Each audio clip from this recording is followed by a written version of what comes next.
Right. அப்போ நாங்கள் வந்து கிளாஸ் ஸ்டார்ட் பண்ணுவோம். என்னன்னு சொன்னால், போன கிளாஸ்ல பார்த்துருந்தோம்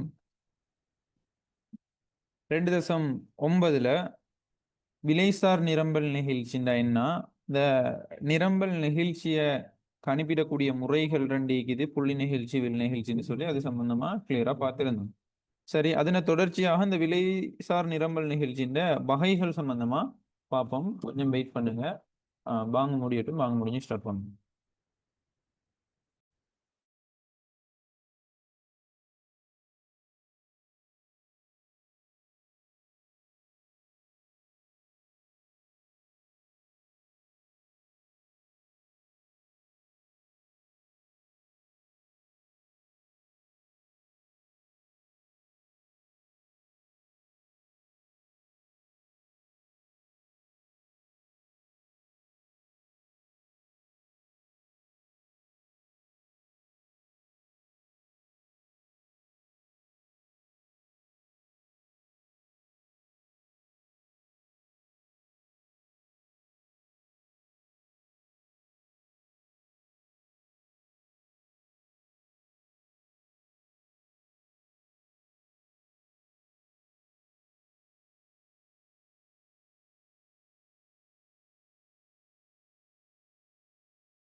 ரைட்.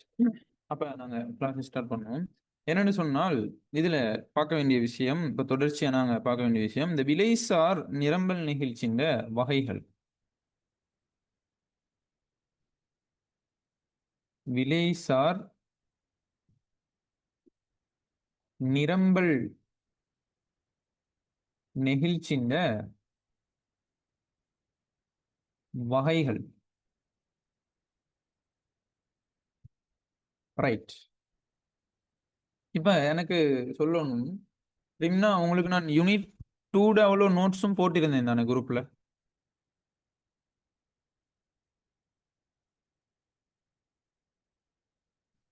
யூனிட் 2 நோட்ஸ் எல்லாம் போட்டிருந்தேன் தானே. பார்க்கல சார், என்கிட்ட நோட் சீக்கி. அப்படியா? இல்ல ஏண்ட நோட்ஸா இல்லாட்டி? இல்ல வேற நோட்ஸ். சரி, ஓகே. நான் வந்து அப்படி நோட்ஸ் இல்லாட்டி எனக்கு மெசேஜ் ஒன்று போடையிலும் இந்த யூனிட் 2 அவ்வளோ நோட்ஸும் நான் போட்டிக்கிறேன் குரூப்ல. சரியா? சார். 2.1 இருந்து 2.12 தேர்ச்சி மட்டங்கள் இரு தேர்ச்சி மட்டங்களோட அடிப்படையில் நான் போட்டிக்கிறேன் நோட்ஸ். சரியா? அதையும் சார். எழுதி வச்சுக்கொள்றது உங்களுக்கு நல்ல. இப்போ ஒவ்வொரு கிளாஸ் முடிய அந்த எவ்வளவு முடிச்சுக்கிறனோ அதுல இருந்து நீங்க எழுதி வச்சு நல்ல. சும்மா பிரிண்ட் பண்ணியோ இல்லாட்டி வேற என்ன சரி ஒன்று செஞ்சீங்க, போட்டோ காப்பி அடிச்சோ என்ன சரி செஞ்சீங்கன்னு சொன்னா உங்களுக்கு இந்த விளங்கிக் கொள்வது. நீங்க எழுதினாதான் அதுல உள்ள பிழை என்ன இது, என்ன சரி, எது விலங்கல்ல ஞாபகமும் அந்த ஞாபக சக்தியும் அதிகமாயிக்கும். விளங்கிச்சா? எழுதிக் கொள்றது நல்லம். எந்த நோட்ஸையும் சார். இந்த பிரிண்ட் பண்ற இதுக்கு வந்து மெத்தடுக்கு வர வேணாம். சரியா? இப்ப நம்ம பயன்படுத்தி தான் கிளாஸஸ் வந்து செஞ்சுட்டு போறோம். ரைட். இப்ப என்னன்னு சொன்னால், விலைசார் நிரம்பல் நெகிழ்ச்சின்ற வகைகள் அப்படின்னு சொல்லி 5 வகைகள் காணப்படுது. விலைசார் நிரம்பல் நெகிழ்ச்சி நாங்க என்ன செய்றோம் என்றால் 5 வகைகளாக வகைப்படுத்துறோம்.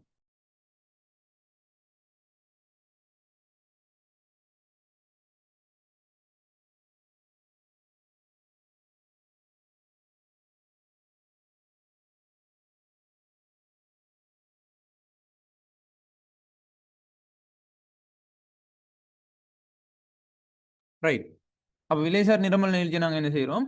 5 வகைகளாக வகைப்படுத்துறோம். அதுல நெகிழ்வுள்ள நிரம்பல் நெகிழ்ச்சி, நெகிழ்வுள்ள நிரம்பல் நெகிழ்ச்சி, அதே மாரி 2வது வகை தான் என்னன்னு சொன்னால் நெகிழ்வற்ற நிரம்பல் நெகிழ்ச்சி. அதே மாரி 3வது விடயம் ஒருமை அல்லது அலகு நிரம்பல் நெகிழ்ச்சி. அலகு நிரம்பல் நெகிழ்ச்சி. அதே மாரி 4வது விடயம் என்னென்று சொன்னால் பூரண நெகிழ்வற்ற நிரம்பல் நெகிழ்ச்சி. பூரண நெகிழ்வற்ற நிரம்பல் நெகிழ்ச்சி. நிரம்பல் நெகிழ்ச்சி.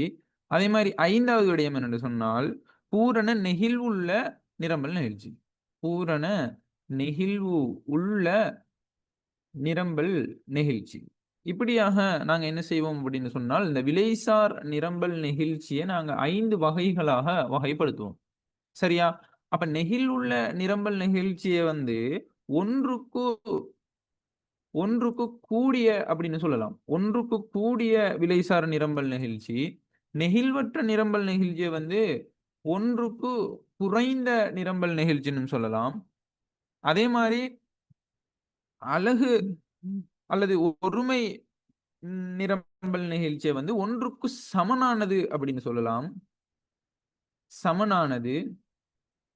அதே மாரி பூரண நெகிழ்வற்ற நிரம்பல் நெகிழ்ச்சிய நாங்க பூச்சிய விலைசார் நிரம்பல் நெகிழ்ச்சி அப்படின்னு சொல்லலாம். அதே மாரி பூரண நெகிழ்வுள்ளத வந்து முடிவிலின்னு சொல்றோம். முடிவிலி சார் நிரம்பல் நெகிழ்ச்சி. அப்ப இப்படியாக நாங்க என்ன செய்ய இயலும்னு சொன்னால், அதாவது விலைசார் நிரம்பல் நெகிழ்ச்சிய சரி விலைசார் நிரம்பல் நெகிழ்ச்சிய 5 வகைகளாக வகைப்படுத்த இயலும். 5 வகைகளாக நாங்க என்ன செய்ய இயலும்? வகைப்படுத்த இயலும். நெகிழ் உள்ள நிரம்பல் நெகிழ்ச்சி, நெகிழ்வற்ற நிரம்பல் நெகிழ்ச்சி, ஒருமை அல்லது அலகு நிரம்பல் நெகிழ்ச்சி, பூரண நெகிழ்வற்ற நிரம்பல் நெகிழ்ச்சி, பூரண நெகிழ் உள்ள நிரம்பல் நெகிழ்ச்சி அப்படின்னு சொல்லி நாங்க 5 வகைகளாக விலைசார் நிரம்பல் நெகிழ்ச்சிய வகைப்படுத்த இயலும் அப்படின்றத நீங்க என்ன செய்யணும்? தெளிவாக விளங்கிக் கொள்ளணும். இப்போ ஒவ்வொரு விடயமா நாங்க என்ன செய்ய போறோம்னா, விரிவா பார்த்துட்டு வரப் போறோம். சரியா? ஒவ்வொரு விடயமா அதாவது உதாரணமா நெகிழ் உள்ள நிரம்பல் நிகழ்ச்சி எடுத்தா, அப்ப நெகிழ் உள்ள நிரம்பல் நிகழ்ச்சின்னா என்ன? அல்லது ஒன்றுக்கு கூடிய விலைசார் நிரம்பல் நிகழ்ச்சின்னா என்ன? அதுக்கான உதாரணம், இது சம்பந்தமாலாம் வந்து ஒவ்வொரு ந நிரம்பல் நெகிழ்ச்சியையும் எடுத்து, ஒவ்வொரு வகையா எடுத்து நாங்க விரிவா பார்க்க போறோம். இப்ப முதலாவது விடயம் தான் நெகிழ் உள்ள நிரம்பல் நெகிழ்ச்சி. நெகிழ் உள்ள நிரம்பல் நெகிழ்ச்சி. அப்ப நெகிழ் உள்ள நிரம்பல் நெகிழ்ச்சின்னு சொன்னா, பிஇஎஸ் அதாவது நிரம்பல் நெகிழ்ச்சி ஒன்றுக்கு கூடியதாக காணப்படும். சரியா? ஒன்றுக்கு கூடிய விலைசார நிரம்பல் நெகிழ்ச்சி. அப்ப பிஇஎஸ் எப்படி இருக்கும்? ஒன்றுக்கு அதிகமாக இருக்கும். சரி. அப்ப இது என்னன்னு சொல்லி போட்டு நாங்க பார்க்க போறோம். சரியா? அப்ப நெகிழ்வுள்ள நிரம்பல் நெகிழ்ச்சி அப்படின்னு சொன்னால், நிரம்பல தீர்மானிக்கிற ஏனைய காரணி மாறாத நிலையில. ஏனைய காரணி எப்படி இருக்க போகுது அப்படின்னு சொன்னால், நிலையாக காணப்பட போகுது. நிலையாக காணப்பட போகுது.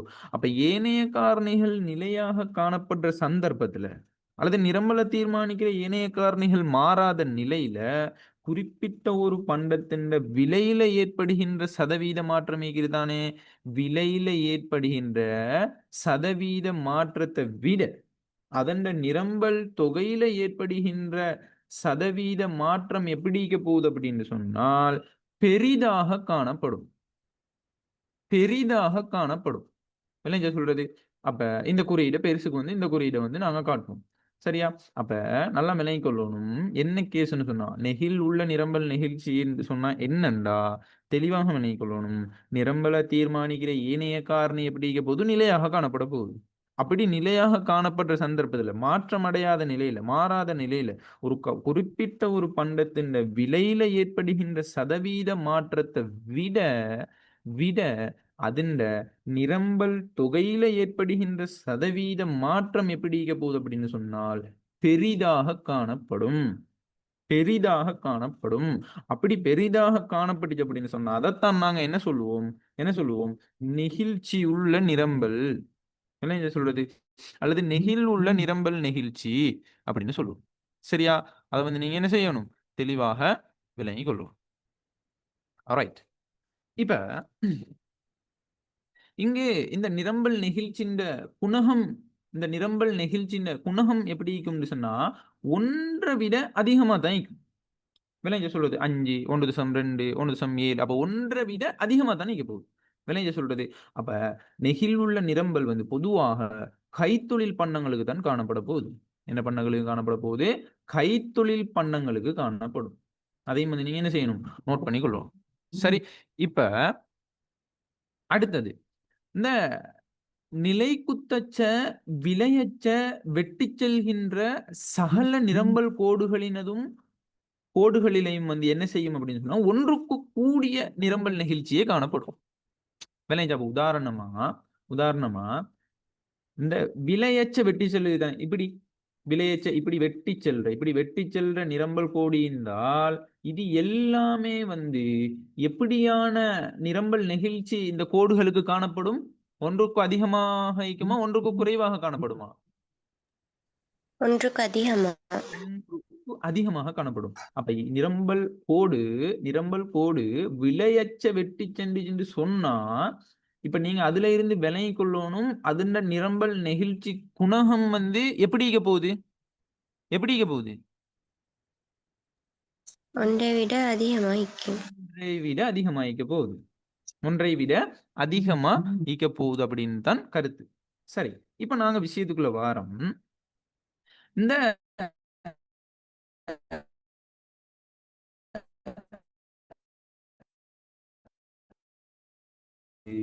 எதிர்க்கணிய பெருமதியில இப்படித்தான் வெட்டி சொல்லும். விளைஞ்ச சொல்றது இந்த கோடை பாருங்க, இந்த கோடை பாருங்க. இந்த எதிர்க்கணிய பெருமதியில தான் என்ன செய்ய போகுதுன்னு சொன்னால் வெட்டி செல்ல போகுது. அதை வந்து நீங்க என்ன செய்யணும்? தெளிவாக விளங்கிக் கொள்ளணும். தெளிவாக விளங்கிக் கொள்ளணும். ரைட். இப்ப விஷயத்துக்குள்ள வாரம். விஷயத்துக்குள்ள வாரம்.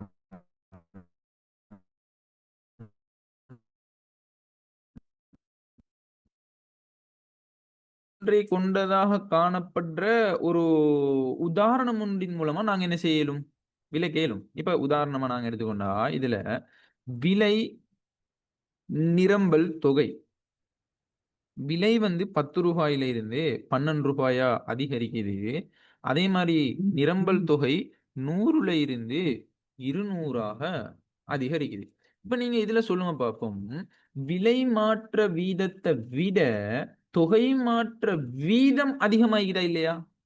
அதிகமாகிறதா இல்லையா? ஓ, ஓ, அதிகமா இருந்துச்சுன்னு அதிகமாக்கி. சொன்னா அதை நாங்க என்னன்னு சொல்லுவோம்? என்னன்னு சொல்லுவோம்? நெகிழ்ச்சியுள்ள நிரம்பல். நெகிழ்ச்சியுள்ள நிரம்பல். நெகிழ்வுள்ள நிரம்பல் நிகழ்ச்சி அப்படின்னு விளைஞ்சவங்க சொல்றது. இப்ப நாங்க தொடர்ச்சியா வாரம். இப்ப இத வந்து நாங்க இந்த நிரம்பல் நெகிழ்ச்சியை நாங்க கண்டுபிடிக்கிறதுக்கான எங்கட சமன்பாடு நாங்க போட்டால் நிரம்பல் இப்ப கேட்கிறேன் பிஇஎஸ் கண்டுபிடிக்க சொல்லி. அப்ப பிஇஎஸ் சமன் டெல்டா கியூ எஸ் இன் கீழ டெல்டா பி தர பியின் கீழ கியூஎஸ். சரியா? இப்ப சமன் டெல்டா கியூஎஸ் அதாவது கியூஎஸ்ல ஏற்படுகின்ற மாற்றம் எவ்வளோ? 100. அதே மாதிரி விலையில ஏற்படுகின்ற மாற்றம் 2. 2 தர நாங்க பிரைஸ் 10 ரூபான்னு எடுத்தோம்னு சொன்னா கியூஎஸ் எவ்வளோன்னு எடுப்போம்? 100. 100 அலகுகள். சரியா? இப்ப நாங்க இந்த 100ஐயும் வெட்டுனா வெட்டேலும் அதே மாதிரி இந்த 2ஐயும் இந்த 10ஐயும் வெட்டினா இங்க எத்தனை வரும்? 5 வரும். 5. 5. அப்ப ஆன்சர் என்ன? 5. சரியா? 5. PS சமன் PES சமன் 5.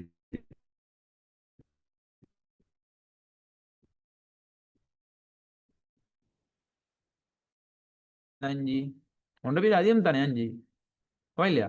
அப்ப இப்படி ஒன்றை விட அதிகமாக சொன்னா அது நாங்க என்ன பெயர் கொண்டு அழைப்போம்? நெகிழ்வுள்ள நிரம்பல் நிகழ்ச்சி. Very good. நெகிழ்வுள்ள நிரம்பல் நிகழ்ச்சி. நெகிழ்வுள்ள நிரம்பல் நிகழ்ச்சி. இப்ப இதுக்கான அந்த வரைபடத்தை நாங்க ஒருக்கா பார்ப்போம். வரைபடத்தை ஒருக்கா நாங்க பார்த்தோம்னு சொன்னா உதாரணமா இதுல பாருங்க, இது வந்து விலை அச்சு, இது வந்து தொகை அச்சு. சரியா? விலை வந்து விலை வந்து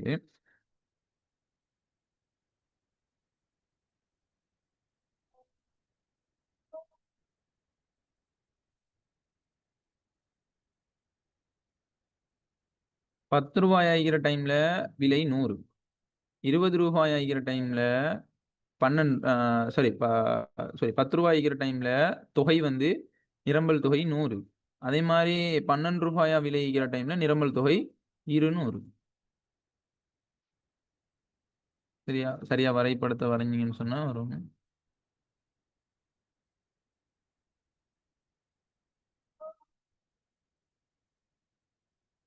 ₹10 ஆகிற டைம்ல 100, ₹12 ஆகிற டைம்ல 200.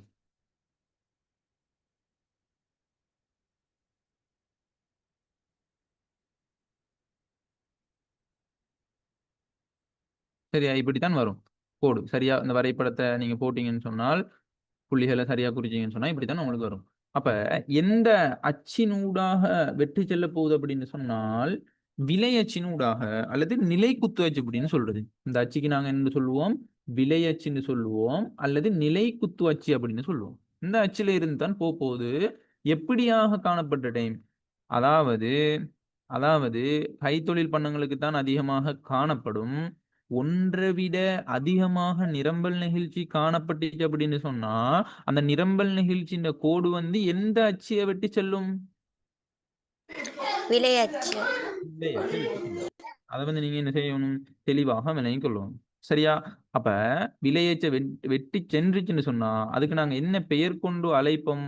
நெகிழ் உள்ள நிரம்பல் நிகழ்ச்சி அப்படின்னு சொல்லி அழைப்போம். நெகிழ் உள்ள நிரம்பல் நிகழ்ச்சினா என்ன? ஒரு குறிப்பிட்ட சந்தர்ப்பத்துல ஒரு குறிப்பிட்ட காலப்பகுதியில விலை தவிர்ந்த ஏனைய விலை தவிர்ந்த நிரம்பலை தீர்மானிக்கிற ஏனைய காரணி மாறாத நிலையில ஒரு குறிப்பிட்ட பண்டத்தின் விலை மாற்ற வீதத்தை விட அதன் நிரம்பல் தொகையில ஏற்படுகின்ற மாற்ற வீதம் வந்து அதிகமாக காணப்பட போகுது. அதைத்தான் நாங்க என்ன சொல்லுவோம்? நெகிழ் உள்ள நிரம்பல் நெகிழ்ச்சி. சரியா? ரைட். அப்ப இதுக்கான உதாரணமும் பார்த்துட்டேன். சரி, அப்ப இது தான் வந்து என்னண்டா இந்த ஒன்றை விட அதிக ஒன்றை விட கூடிய விலைசார் நிரம்பல் நிகழ்ச்சி அல்லது நெகிழ் உள்ள நிரம்பல் நிகழ்ச்சி அப்படின்னு சொல்றீங்க. சரி, அடுத்ததாக நாங்க பார்க்கிறோம் 2வது வகை தான். சரியா? நிரம்பல் நிகழ்ச்சியின் 2வது வகை தான் என்ன சொன்னால் நெகிழ்வற்ற நிரம்பல் நிகழ்ச்சி. 2வது வகை தான் என்னன்னு சொன்னால் நெகிழ்வற்ற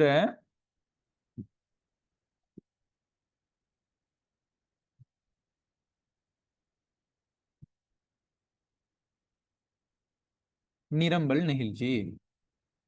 நெகிழ்வற்ற நிரம்பல் நிகழ்ச்சி. அப்ப நெகிழ்வற்ற நிரம்பல் நிகழ்ச்சின்னு சொன்னால் PES வந்து எப்படி இருக்க போகுது? எப்படி காணப்பட போகுது? நெகிழ்வற்றதுன்னு சொன்னால் ஒன்றை விட குறைவா. Very good. ஒன்றை விட குறைவாக காணப்பட போகுது. சரியா?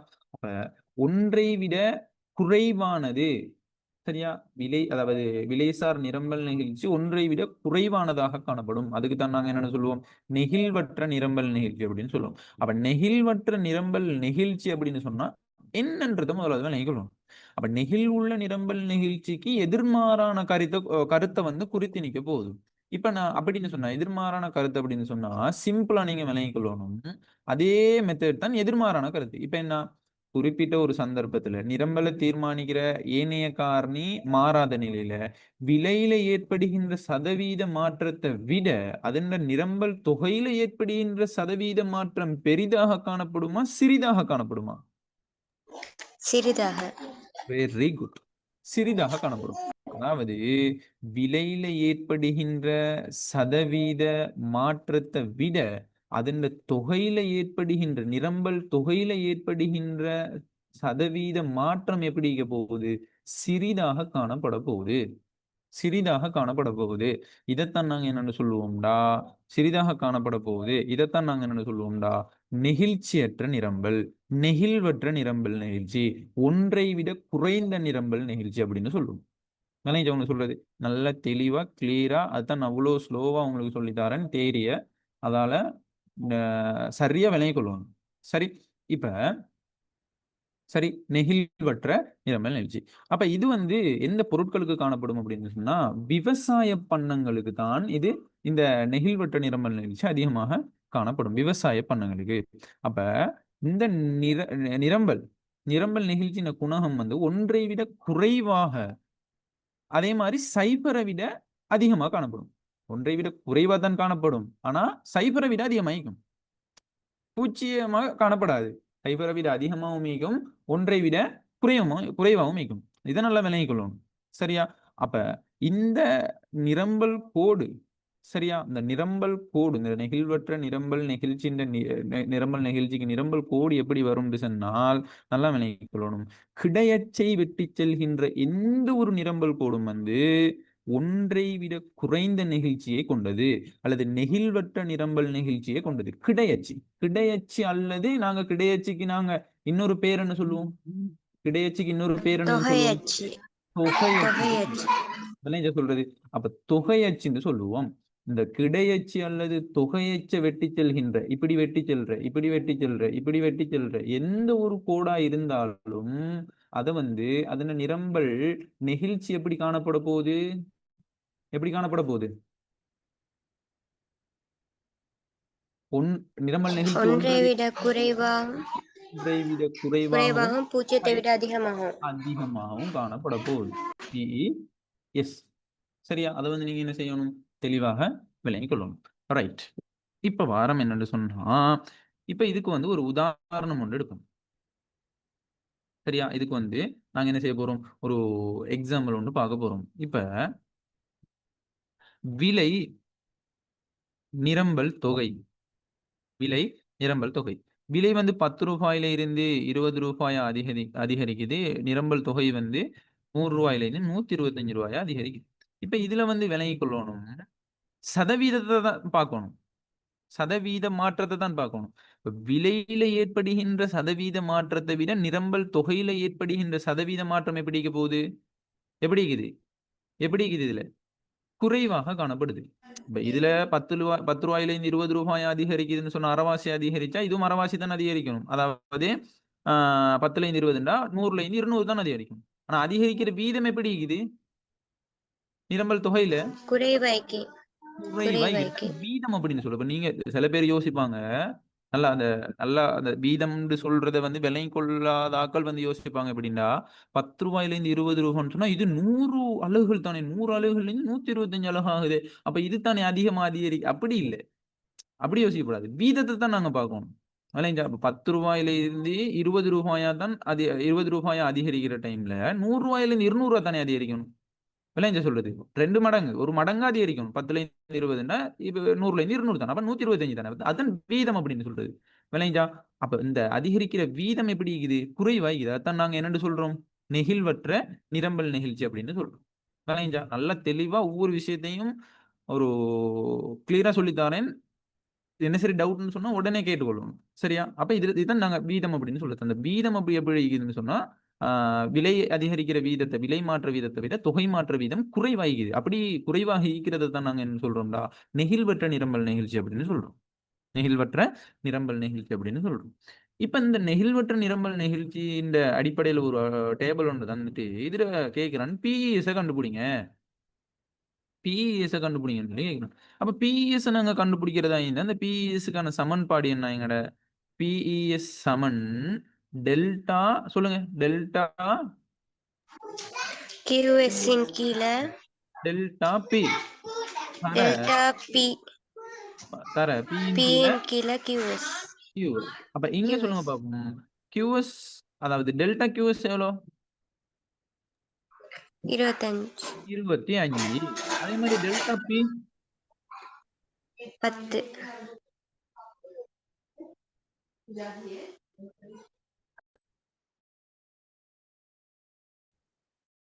10யும் வெட்டேலும் 25 100ஆல பிரிங்க. 25 100ஆல பிரிச்சா எத்தனை வரும்? இதை வந்து சுருக்கினா 100க்குள்ள 25 வந்து 4 முறை மேல 9. 0.4.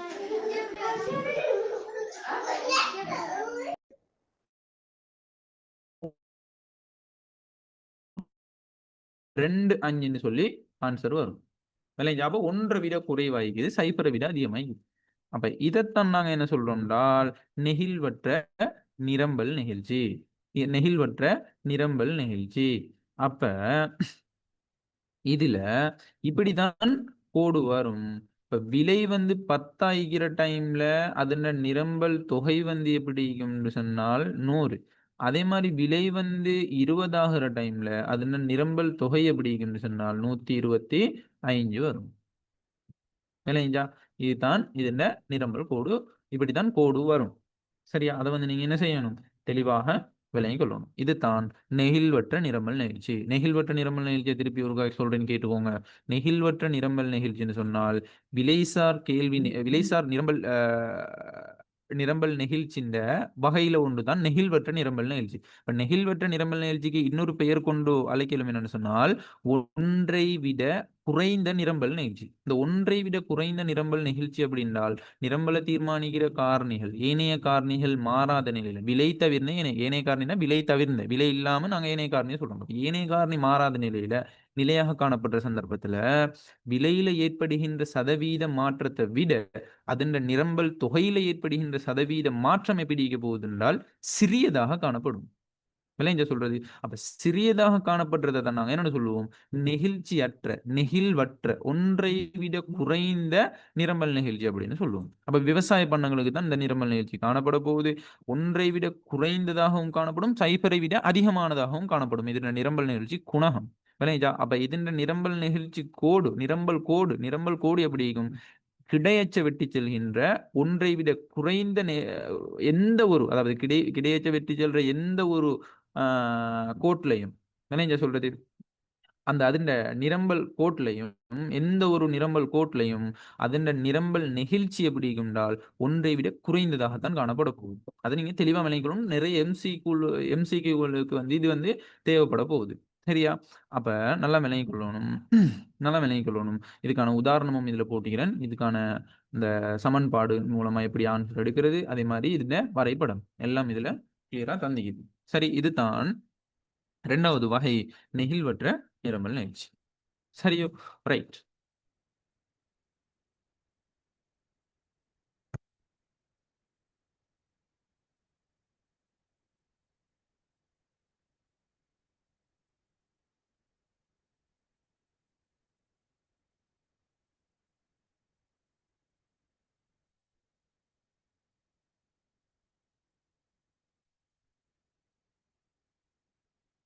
அடுத்தது நாங்க பார்க்க போறோம் அலகு அல்லது ஒருமை நிரம்பல் நிகழ்ச்சி.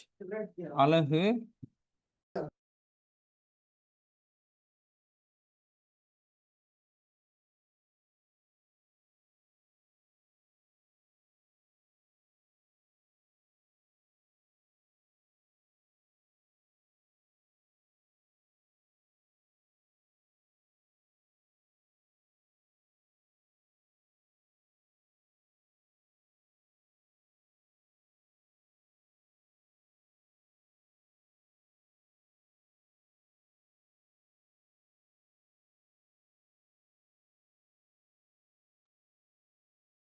ரைட். இப்ப நாங்க பார்ப்போம் என்னன்னு சொன்னா 3வது வகை நிரம்பல் விலைசார் நிரம்பல் நிகழ்ச்சினா 3வது வகை தான் என்னன்னு சொன்னால் அலகு அல்லது ஒருமை நிரம்பல் நிகழ்ச்சி. ஒருமை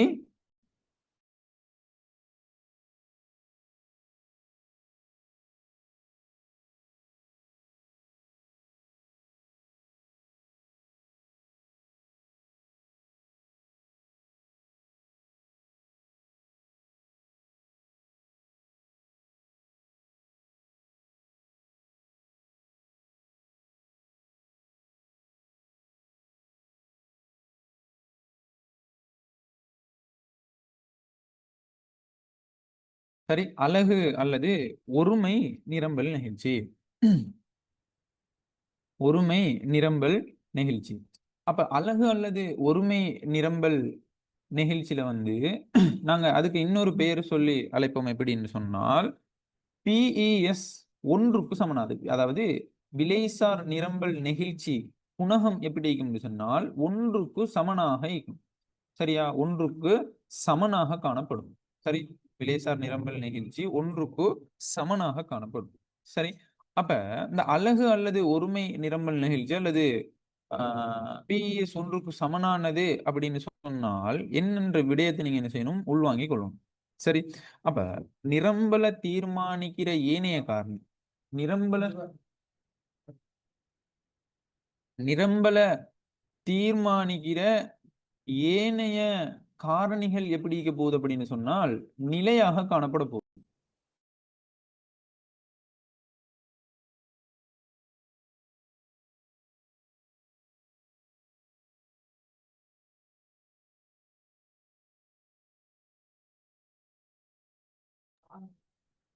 சரியா? அப்ப நிரம்பல தீர்மானிக்கிற ஏனைய காரணிகள் எப்படி இருக்க போகுதுன்னு சொன்னால் ஏனைய காரணி மாற்றம் அடையாம காணப்படும். விளங்குதா? நிலையாக இருக்கும்.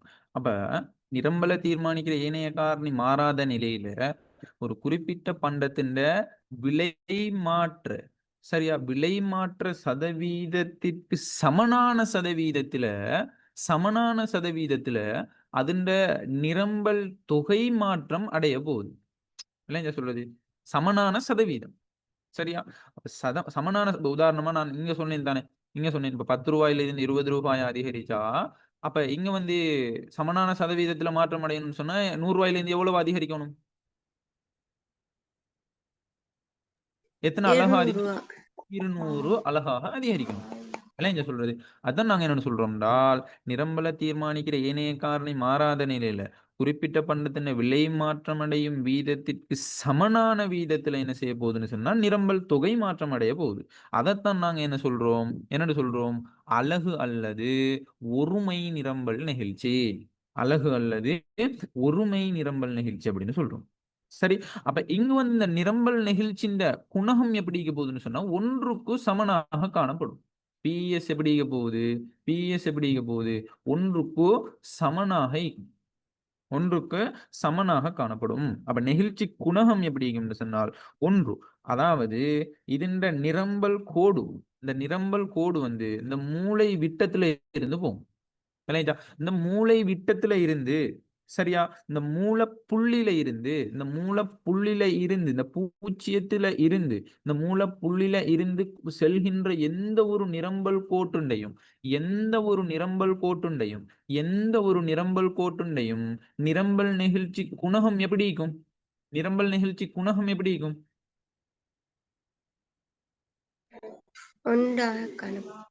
ஒன்றாக காணப்படும். விளைஞ்சா இதை வந்து நீங்க தெளிவா விளையணும். ஏன்னா எம்சிக்யூ கேள்விகளுக்கு அழைக்கலாம். விளைஞ்சா கேள்விகளை தாண்டி என்ன விஷயம் அப்படின்றது தெளிவா விளங்கிக் கொள்ளணும். சரியா? குழம்பிடப்படாது. ஒவ்வொரு விஷயத்தையும் நல்லா திருப்பி படிக்கணும். சரியா? தெளிவா விளங்கிக் கொள்ளணும். பூச்சியத்துல இருந்து இந்த கோடு பெய்த்துக்குன்னு சொன்னா அதுக்கு அர்த்தம் என்னன்னா அதாவது அலகு அல்லது ஒருமை நிரம்பல் நிகழ்ச்சிக்கு தான் விளைஞ்சது சொல்றது. அப்ப அலகு அல்லது ஒருமை நிரம்பல் நிகழ்ச்சி காணப்பட்ட சந்தர்ப்பத்துல தான் அந்த நிரம்பல் கோடு வந்து இந்த பூச்சியத்துல இருந்து அதாவது மூலப்புள்ளியில இருந்து போகும். சரியா? மூலப்புள்ளியினூடாக செல்லும். அப்படி மூலப்புள்ளியில சென்றுச்சு அப்படின்னு சொன்னா அது நிரம்பல் நெகிழ்ச்சி குணகம் வந்து 1க்கு சமனாய் 1ஆக காணப்படும். விளைஞ்சா அப்ப அதை வந்து நீங்க என்ன செய்யணும்? தெளிவாக மூலப்புள்ளியினூடாக ஆரம்பிக்கிற நிரம்பல் கோடொன்று விளைக்கும் நிரம்பல் தொகைக்கும் இடையிலான விகிதம் சமனாக ஈக்கிறதால தான் அதை நாங்க இந்த மூலப்புள்ளியினூடாக செல்கின்ற இந்த கோட்ல நிரம்பல் நெகிழ்ச்சி குணகம் 1 சொல்றோம். நிரம்பல் நெகிழ்ச்சி குணகம் 1 காணப்பட்டதுக்கான காரணம் என்ன? அந்த மூலப்புள்ளியினூடாக செல்கின்ற போது ஆரம்பிக்கின்ற போது நிரம்பல் கோடொன்றோட விலைக்கும் அதன் நிரம்பல் தொகைக்கும் இடையிலான மாற்று சதவீதம் எப்படி இருக்கும்? சமனாக விளைஞ்ச சொல்லுது. இப்ப உதாரணமா இதுல வந்து ரூ. 10 எடுத்தோம்னு சொன்னா 100 அலகுகள் வைப்போமே. ரூ. 10 விலை ரூ. 10 100 அலகுகள் நிரம்பல் தொகை காணப்படுது.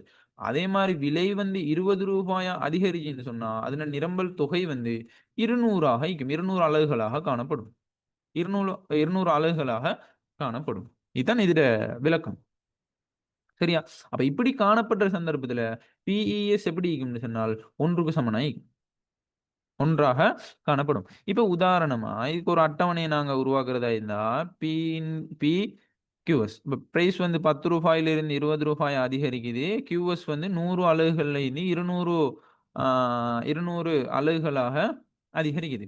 இப்ப எங்கட சமன்பாட நாங்க எடுத்தோம்னு சொன்னா டெல்டா QS ன் கீழ டெல்டா P தர P ன் கீழ QS. P ன் கீழ QS. இப்ப டெல்டா QS இங்க எவ்வளவு? எத்தனை அலகு? 100. 100 அலகு. அப்ப இங்க டெல்டா P எத்தனை எவ்வளவு? 10. 10 தர விலையை நாங்க 10ன்னு எடுத்தோம்டா இங்க நிரம்பல் தொகை எவ்வளோ? 100. 100. சரியா? விலையை நாங்க 10ன்னு எடுத்தோம்னு சொன்னா நிரம்பல் தொகை 100. சரியா? அப்ப இதையும் இதையும் வெட்டேலும் 100 100ஆல பிரிச்சா எத்தனை ஆன்சர் வரும்? 1. 1. அப்ப PES சமன் எதுக்கு சமனாயிக்குது? PS 1க்கு சமம். PS எப்படி இருக்கும்போது ஒன்றாக காணப்பட போகுது அப்படின்றத நீங்க என்ன செய்யணும்? தெளிவாக விளங்கிக் கொள்ளணும். சரியா? இதான் இந்த அலகு அல்லது ஒருமை நிரம்பல் நிகழ்ச்சி. அப்ப அலகு அல்லது ஒருமை நிரம்பல் நிகழ்ச்சின்னு சொன்னா என்னன்றது தெளிவா விளங்கிக் கொள்ளணும். நிரம்பலை தீர்மானிக்கிற இணைய காரணி மாறாத நிலையில குறிப்பிட்ட பண்டத்தின விலை மாற்றம் அடையும் வீதத்திற்கு சமனான வீதத்தில் நிரம்பல் தொகை மாற்றம் அடையும். விளைஞ்சா அதான் நாங்க என்ன சொல்லுவோம்? ஒருமை நிரம்பல் நிகழ்ச்சி அப்படின்னு சொல்லுவோம். அப்ப நிரம்பல் நிகழ்ச்சி குணகம் எப்படி இருக்க போகுது? ஒன்றாக காணப்பட போது மூலப்புள்ளியின் ஊடாக செல்கின்ற சகல நிரம்பல் கோடுகளிலையும் வந்து நிரம்பல் நிகழ்ச்சி குணகம் ஒன்றாகத்தான் காணப்பட போகுது. குணகத்தின பெருமதி எப்படி இருக்க போகுது? ஒன்றாகத்தான் காணப்பட போகுது. அதை வந்து நீங்க என்ன செய்யணும்? தெளிவாக விளங்கிக் கொள்ளணும். அதுக்கான உதாரணம், அதுக்கான வரைபடங்கள் எல்லாம் வந்து தந்தீரேன். இதை தெளிவா என்ன செய்யணும்? நோட் பண்ணி கொள்ளணும். சரி. அடுத்ததாக 4வது பூரண நெகிழ்வற்ற நிரம்பல் நிகழ்ச்சி. அதே மாதிரி பூரண நெகிழ்வுள்ள நிரம்பல் நிகழ்ச்சி. இது சம்பந்தமா நாங்க என்ன செய்வோம்? அடுத்த கிளாஸ்ல நாங்க பார்ப்போம். சரியா? அதாவது நிரம்பல் நெகிழ்ச்சி குணகத்துல வந்து நிரம்பல் நெகிழ்ச்சியில வந்து விலைசார் நிரம்பல் நிகழ்ச்சியில 5 வகைகள் காணப்படுது. அதுல 3 வகையை பார்த்துட்டோம். இன்னும் 2 வகையை நாங்க அடுத்த கிளாஸ்ல பார்ப்போம். இப்போதைக்கு நாங்க கிளாஸை முடிப்போம். என்ன சரி டவுட் இருந்துச்சுன்னு சொன்னால் குரூப்லயோ அல்லது தனிப்பட்ட முறையிலயோ கேட்கலும், நோட்ஸ் தேவைன்னு சொன்னா கேட்கலும், ரெக்கார்டிங் எல்லாம் வந்து கிளாஸ் முடிய நான் உங்களுக்கு அனுப்பி விடுவேன். கிளாஸ் முடியும்னு சொன்னால் கொஞ்சம் லேட் ஆகும். சரியா? உடனே ப்ரொசஸ் ஆகி வராது. ஜூம் ரெக்கார்டிங் கொஞ்சம் ப்ரொசஸ் ஆகுறதுக்கு சின்ன டைம் ஒன்று எடுக்கும். அந்த டைம் எடுத்து அதை நாங்கள் டவுன்லோட் பண்ணி அதை யூடியூப்ல அப்லோட் பண்ணி அதுக்கு பிறகு அந்த லிங்கை தான் குரூப்ல நான் போடுவேன். அதுக்கு சின்ன டைம் ஒன்று தேவை. 12 மணிக்கு முந்தி உங்களுக்கு ரெக்கார்டிங் கிடைக்கும். சரியா? இப்போ நாங்கள் இப்போதைக்கு கிளாஸை முடிப்போம். அஸ்ஸலாமு அலைக்கும். வணக்கம்.